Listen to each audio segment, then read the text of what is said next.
lot. The freaking PowerPoints are. This one's not bad. The other one was 22 slides. Okay, so now back to the 5100.19.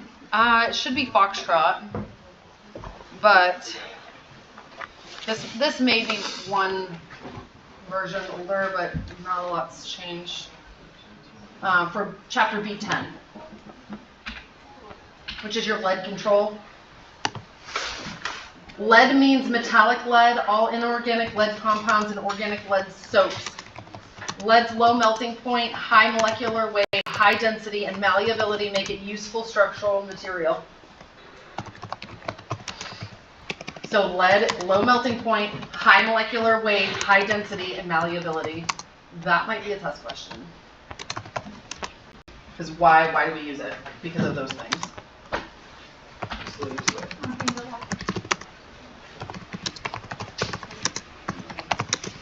Let me know when you're good.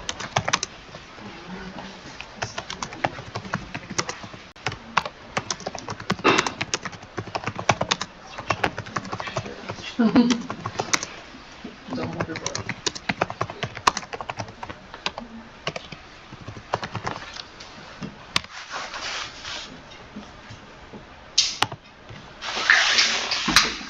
We good?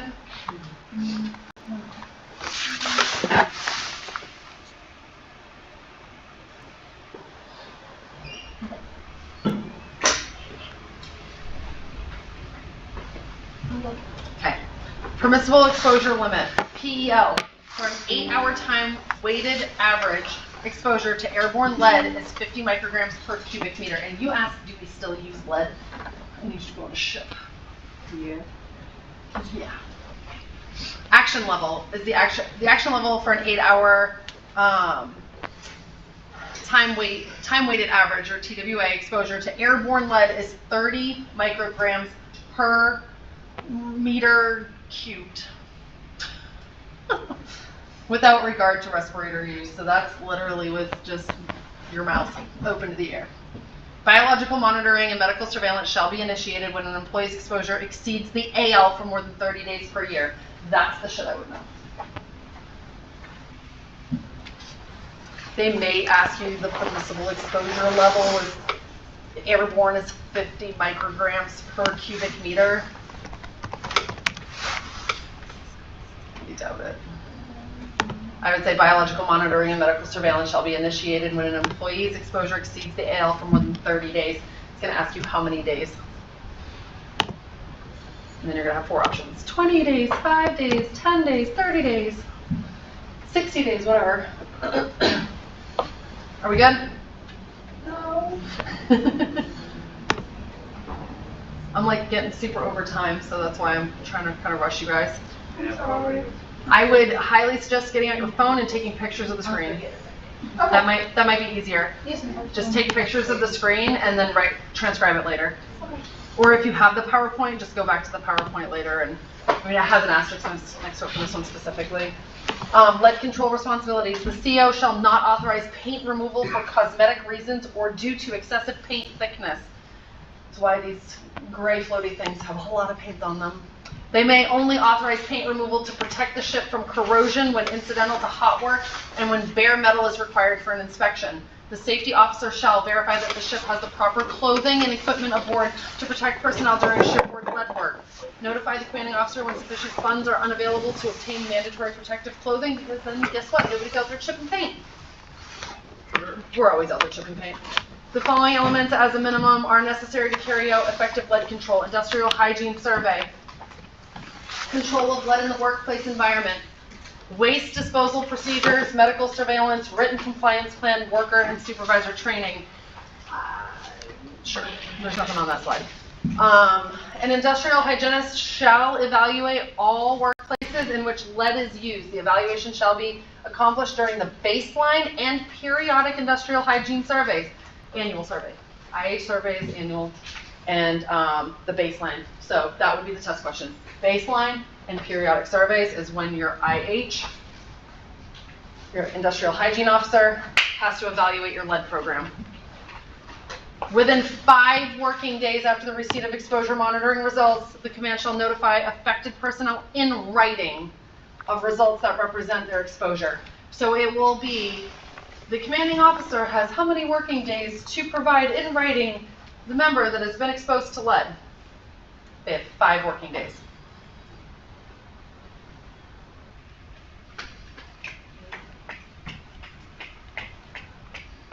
So they don't care if you've used a respirator or not. If you've been exposed above the PEL, 5 working days. The command has 5 working days to notify you if you've been exposed, if you're at risk. There are 7 basic principles to be used when working with lead or materials that contain lead. I would maybe know these. General workplace control practices, ventilation. Know what your ventilation is, right? Personal protective clothing and related control facilities, respiratory protection, warning signs and caution labels, and cleaning. They're all pretty basic. Lead-containing waste materials are classified as hazardous material. I would know that. And must be handled per Chapter B3. Bagged hazardous lead waste in heavy-duty plastic bags or other impermeable containers.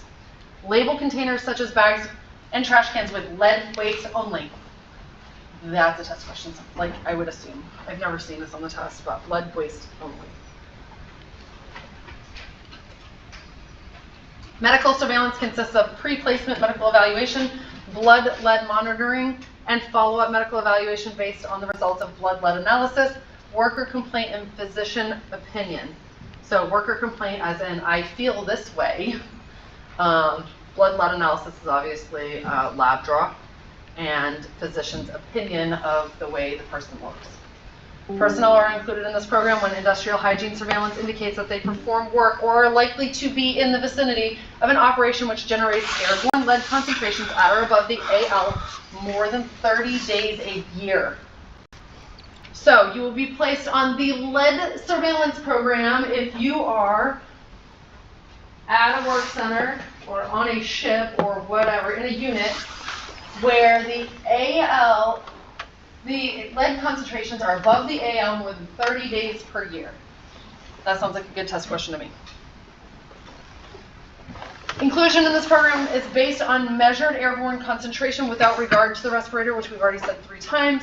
Therefore, does not indicate that the individual is overexposed to lead. It just means that they could potentially be. Because we are going to pray that they are wearing a respirator mask when they're out there freaking needle gunning the deck or chipping paint. Within 5 days of receipt of blood lead monitoring results, this was on my chief's test.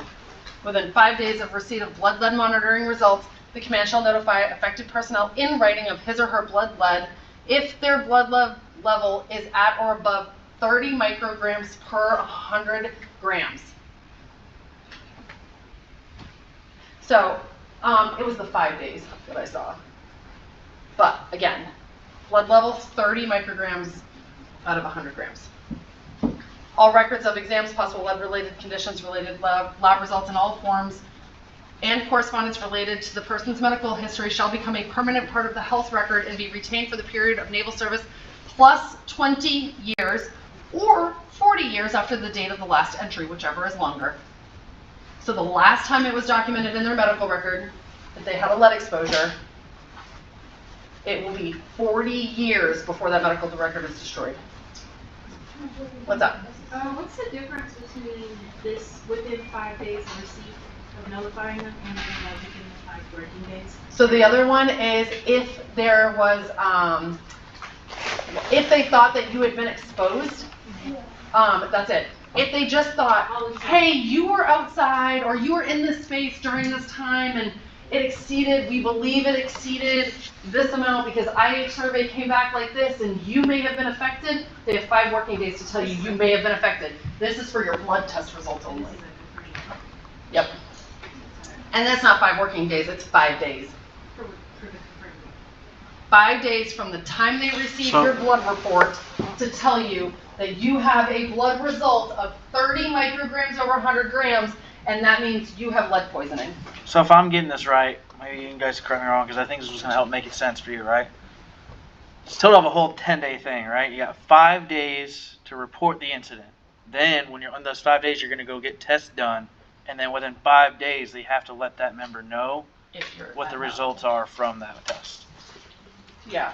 So 5 days from the IH report coming out saying, hey, there was a lot of, or somebody in the unit saying, hey, we're all in there, and there was a respirator, or hey, we're all in there, and, you know, whatever, respirator or not, and IH says that, oh shit, we were just in the space, we didn't realize, but we just pulled up the IH report from last year, and this is a lead, this room is lead-based paint, and we were all in there just freaking going to town on that, taking off that paint, right? Command then has 5 days to notify every sailor that was in that space, or every person that was in that space, right? This one is just your blood test back. And they're not going to tell you if you're at 10 micrograms.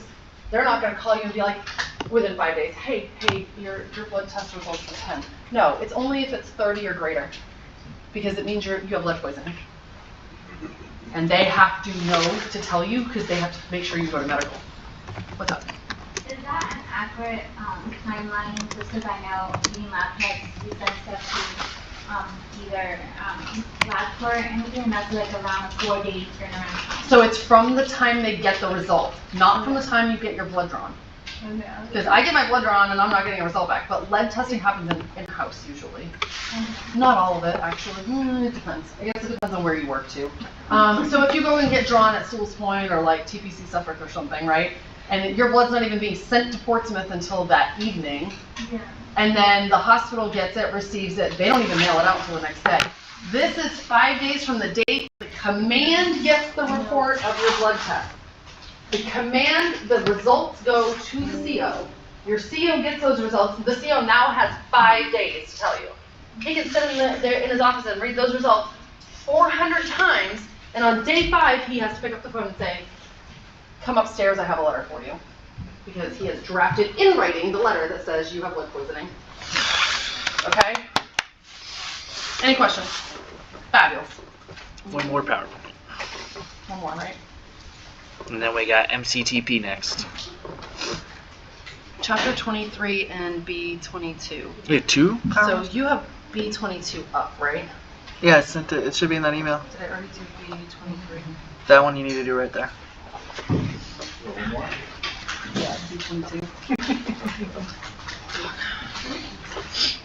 The first 2 PowerPoints I have were freaking 22 pages, 22 slides.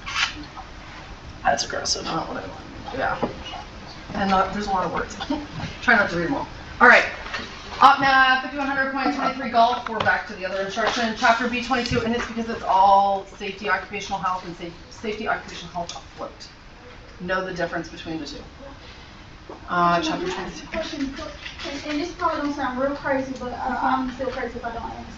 What's the difference? Why do they have it written on the bibs like that? Chapter 22 and B22. Like, what's the? So chapter 23. 20. I'm sorry. Yeah. So they those who make the bibs don't always write them out right. I don't know who writes them, but I'll be honest with you, they screw it up each time. Because if you look on there too, your equipment management manual, that's not even the newest version of the equipment management manual. And they told you to do chapter 15. The newest version of the equipment management manual has that one. I think that edition's 9 months old or whatever it is. Same thing here, is they were supposed to just put another letter in front of that 23. It should be B23 and B22. Because there's no chapter 23 when you go through the manual. Okay, yeah, appendix B2 is just the picture, right? The appendix. Yep, when you pull up the appendix on there, it's just that one thing. It's not the whole chapter that corresponds to that appendix. It's just the appendix. Okay, thank you so much. Sorry. No, that's good. Those are good questions to ask. Chapter 22, non-ionizing radiation. So the term non-ionizing refers to forms of radiation which do not have sufficient energy to cause ionization of atoms or molecules. So these are things like lasers, radio frequencies, microwaves. DON policy is to preserve and maintain the health of its personnel by adopting practices that eliminate or control potentially hazardous radiation exposure. All commands, units, and activities employing sources of non-ionizing radiation which may affect the safety and health of personnel must observe radiation protection requirements, exposure standards, and safety guidelines. So radio frequency electromagnetic field exposure is primarily associated with operation of various radars and communication systems at Navy shore facilities and or board ships. In addition to personnel concerns, RF fields may generate induced currents or voltages that could cause premature activation of electroexplosive devices in ordnance, equipment interference, or sparks and arcs that may ignite flammable materials and fuels. You see this on the ship a lot. There's indications around the area that is ionizing radiation or radio electromagnetic fields. What's up? Do not rotate, radiate, or the times you hear that over the one I'm saying. Radio frequency ashore and afloat. Commander Naval Sea Systems Command is the lead agency for shipboard HERP and HERF. Naval Ordnance Safety and Security Activity, NOSA, is the lead agency for shipboard HERO and shore installation HERO, HERP, and HERF. Anybody that has their PIN should know what these are. If you don't know what these are, go to the instructions, start reading. So these are one of those manuals that's really hard to read, and there's a lot of information in there, so you got to sift through it. For here, like this one, I'd probably just put a start next to that lead agency, because it's probably the question they're going to ask. They're not going to probably get too in the weeds and ask a bunch of questions from this chapter. Naval Ordnance Safety and Security Activity, that's the lead agency. RF maximum permissible exposures. Those persons conducting RF hazard analysis and evaluation should consult applicable technical guidance. That's super specific. It's not a test question.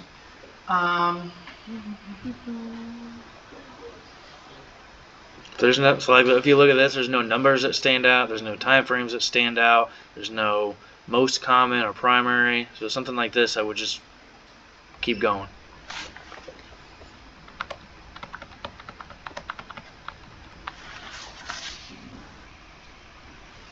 This one I would like bullet point number 2. Yeah. If there's a consideration for something, that's where it needs to be there. So this one is saying no special RF exposure limits are imposed in the case of pregnancy. So that's the question. That think about how they would word on the test.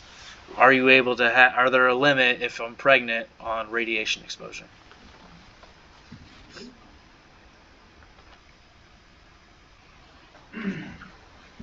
Shore facilities, rad hazard survey and analysis, recertification periodicities. So 5-year periodicity elements, high density of transmitter systems, frequent upgrades, dynamic and large scale operations, new construction, major NavNet, SPOA, whatever, transmitter facilities, site located in populated areas where public exposure to RF emissions may be an environmental concern. So I don't even see them asking something like that. There's so much. So you have your 5-year periodicity, your 7-year periodicity, and your 10-year. That is what I would know. That for rad hazard survey and analysis recertifications, there's a 5-year, a 7-year, and a 10-year. And your 5-year is your high density, your 7-year is your moderate, and your 10-year is your low density. All the rest of those words are pretty much useless for you guys because they're not gonna ask that shit on the test. So 3 periodicities. High density obviously you have to check that stuff way more often, right? So 5 years. Moderate 7. Low density is 10. That's what I would know from that. Warning signs, labels, and devices. The RF hazard warning signs, labels, devices, exposure, incident procedures, technical assistance are described in Appendix B22. It's not on your bib. You don't have to know it.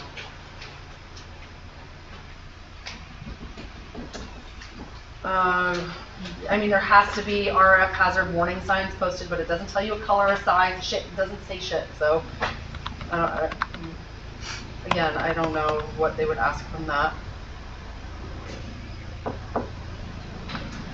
Okay. So, warning signs alone do not provide sufficient protection. They must provide other warning devices and controls such as flashing lights, audible signals, barriers, and interlocks. That sounds like a test question to me. So in areas where access to levels greater than 10 times the exposure limits, see there's a number there, 10 times the exposure limit, just warning signs alone are not sufficient. That sounds like a test question. The rest of the stuff on this slide, I don't know. Cool? Research, development, and acquisition.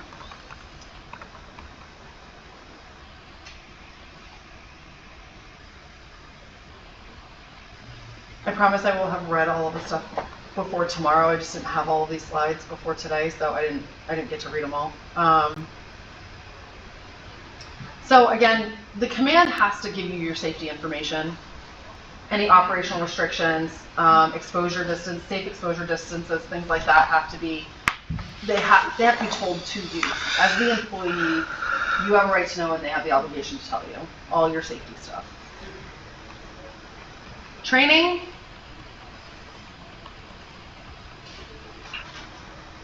Must be conducted before assignment to such work areas and must focus on awareness of the potential hazards of RF fields. Establish procedures and restrictions to control RF exposures and personnel responsibility to limit their own exposures.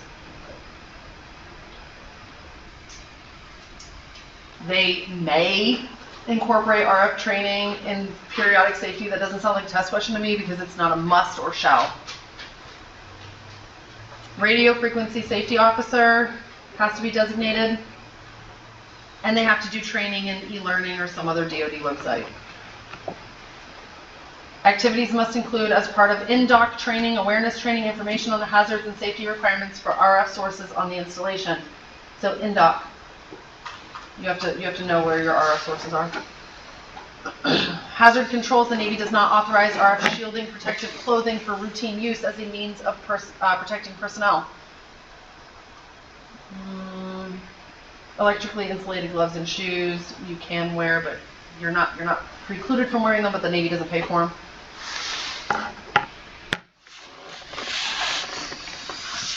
Implement engineering controls whenever possible, and that makes sense too, but again, low frequency and static electric and magnetic fields.